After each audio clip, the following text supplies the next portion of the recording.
Let's bring in our correspondent Zeina, who joins us live from Beirut. Zeina, before we talk about these strikes against ISIL, let's talk about what happened in Idlib, which is in the far northwest of Syria. It's not near the areas that ISIL control in the country, and it's a long way from the Iraqi border. What do we know about what happened there?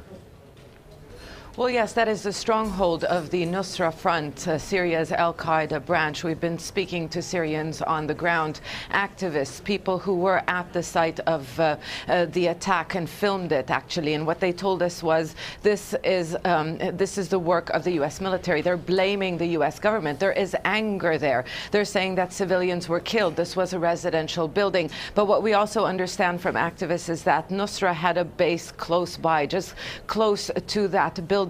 Was this a mistake? It's very hard really for us to independently confirm.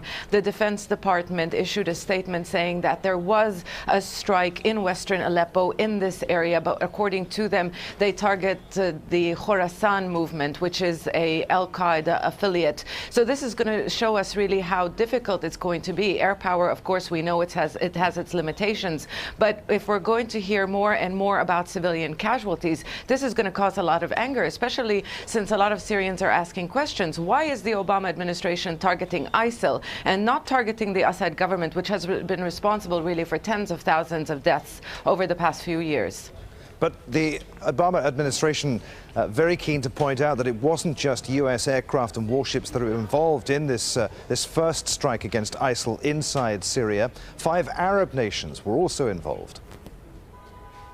Yes, Arab nations, but we still do not really have much information on what kind of role did they play.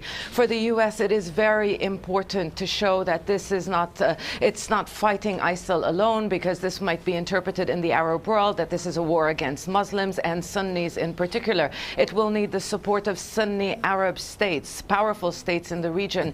They need to throw their weight because they will need this kind of political cover. ISIL really is a growing threat. Not just in Iraq and Syria, other countries in the region as well, Lebanon included. So the United States really needs this political cover, but at the same time, more importantly, it's going to need partners on the ground, Adrian. If it doesn't have partners on the ground, it can't win this war. In Iraq, it relies on the Kurdish forces and the Iraqi army. But in Syria, who can it rely on? The moderate forces are non-existent, almost non-existent. They're fighting a war on 2 battlefronts. They have been weakened, and they don't see the Syrian government as a legitimate partner. All right. Zeina, many thanks indeed. Zeina live in Beirut.